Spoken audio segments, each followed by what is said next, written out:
You tour the world as DJs. You've collaborated with so many different types of musical artists. I'm so curious why, when you were having so much success in that field, you decided to get into the VC investing space. We were having too much fun and we needed to switch it up. No, I think for us, it was like a really natural progression. Maybe it actually even starts with like a lunch we had with Jimmy Buffett many years ago. When we were grilling him about his margarita empire and all the businesses he's created kind of adjacent to his core business. He told us, like, think about things like, what does your platform stand for? What are the things that make you special and really interest you? And then kind of when you identify those things, go out and create, other opportunities in adjacent spaces that feel like, they're already a natural extension to the things you're already doing. And we have been leveraging technology in our music career in many ways. And we started investing, shortly, probably like 5 or 6 years into our career, and really took a liking to kind of working with entrepreneurs and stuff.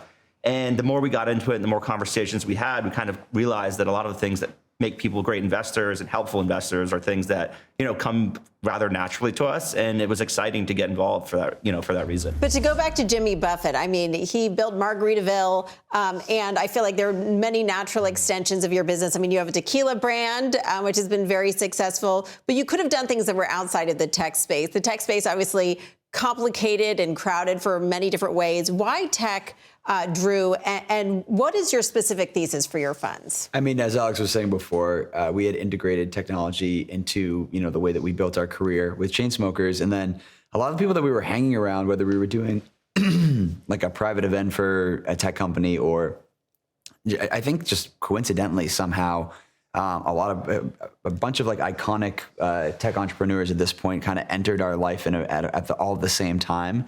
And we realized that we had more in common with them than we did with most musicians. And we found ourselves spending a lot of time with them.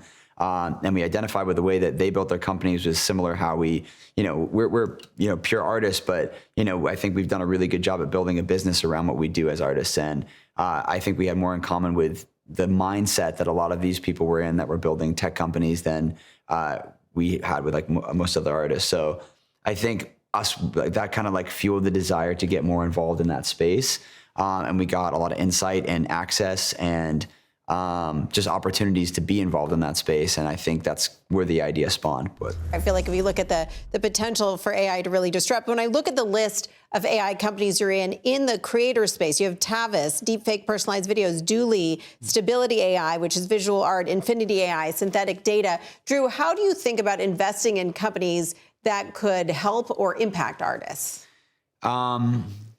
That's an interesting question. I think we invest in great teams and people that have ideas that, hold validity to the points that Alex was just saying. As a creator, I can't say that I fully made up my mind about how I feel about this. I know as an artist, I want every possible tool to make my art better. And, we sing, we produce, we write, we kind of do all of the things where technology is extremely integral to. Versus just being like a singer-songwriter. And so, I think we're also not like savant musicians. I think we're always trying to use every tool to express ourselves and make our art better. But that's kind of how I see AI. Like right now, I want to be able to sing with somebody else's voice. I want to be able to write a song and make it sound and be able to design my own voice. It's not even mine. I want to have 5 voices that are actually all mine, that is generated off of mine in a track. To do that, you have to train a model off of tons of copywritten songs.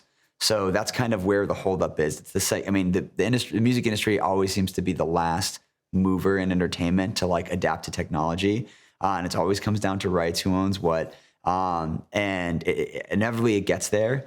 So we're going that way. So I think the only answer is to embrace it and figure out a way to harness it. And I'm personally excited. I know there's a lot of artists that don't feel that way, but I see it as a huge tool that's going to be enabling Chainsmokers music to reach a level that it hadn't before.